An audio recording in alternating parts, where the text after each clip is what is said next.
জুলাই বিপ্লবের পর দেশে একটি অন্তর্বর্তীকালীন সরকার গঠিত হয়েছিল।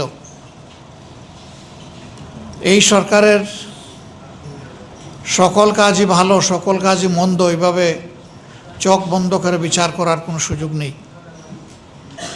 তারপরে এইটুকু বলা যায়, দৃশ্যমান আমরা যেটা পেয়েছি যে নতুন করে ওই আয়নাগরের অস্তিত্ব আর টিকিয়ে রাখা হয়নি, কাউকে ওরকম গুম হতে হয়নি, মানুষকে নির্বিচারে গুলি করে পাখির মতো হত্যা করা হয়নি, মানুষকে হত্যাযোগ্য করার জন্য কোনো বয়ান তৈরি করা হয়নি।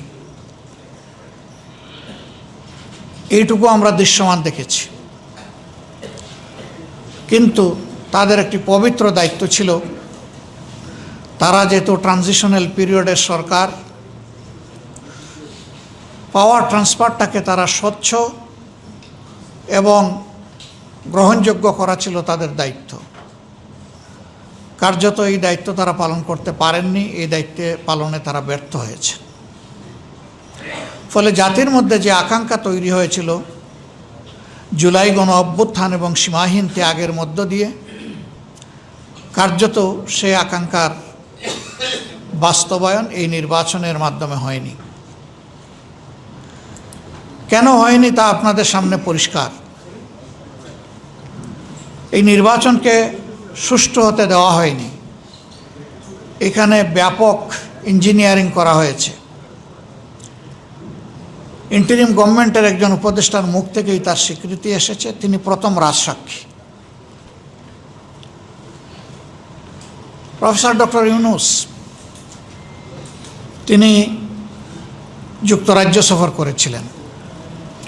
সফরে যাওয়ার একদিন আগে জাতির সামনে ভাষণ দিয়ে তিনি বলেছিলেন নির্বাচনটি অনুষ্ঠিত হবে এপ্রিল মাসের প্রথমার্ধে এবং নির্বাচন কমিশন তার উদ্যোগ গ্রহণ করবে, বাস্তব পদক্ষেপ গ্রহণ করবে। তিনি গেলেন, সেখানে বর্তমানে যিনি প্রধানমন্ত্রী, তখন তিনি জাতীয়তাবাদী দলের ভারপ্রাপ্ত চেয়ারম্যান ছিলেন, তার সাথে বসলেন। বসে তিনি দেশে না এসে তার পক্ষ থেকে সেখানে একটা জয়েন্ট প্রেস স্টেটমেন্ট করা হলো।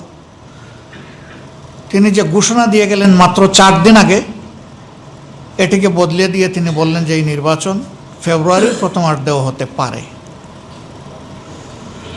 আমরা এটার তখনই প্রতিবাদ করেছিলাম যে বিদেশের মাটিতে বসে দেশের নির্বাচনের ডেট কেন ঘোষণা করতে হবে।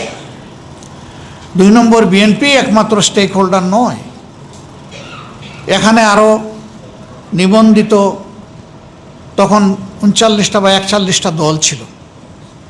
তাদের সাথে বিভিন্ন পর্যায়ে অন্তর্বর্তীকালীন সরকারের প্রধান বসেছেন, তার উপদেষ্টারা বসেছেন, কথা বলেছেন। এই সব কিছুর পরেই তো তিনি একটা ঘোষণা দিয়ে বিদেশ গিয়েছিলেন। তিনি কারোর সাথে কথা না বলে শুধু একটা দলের নেতার সাথে কথা বলে সেটা কেন বদলাতে যাবেন? এইটাকে আমরা একটা অসুস্থ প্র্যাকটিস বলে উল্লেখ করেছিলাম এবং বলেছিলাম যে তিনি একটা ভুল বার্তা জাতিকে দিয়ে এসেছেন। প্রবাসীদের জন্য নির্মাণ হচ্ছে দেশের প্রথম স্মার্ট সিটি, যেখানে থাকছে স্কুল, মসজিদ, হাসপাতাল, সুইমিং পুল, হেলিপ্যাড, পাঠাগার, জিম, সুপারমার্কেট, শিশু পার্ক সহ সকল নাগরিক সুবিধা। মাত্র 30 লাখ টাকা বিনিয়োগে মিলছে আকর্ষণীয় ফ্ল্যাট।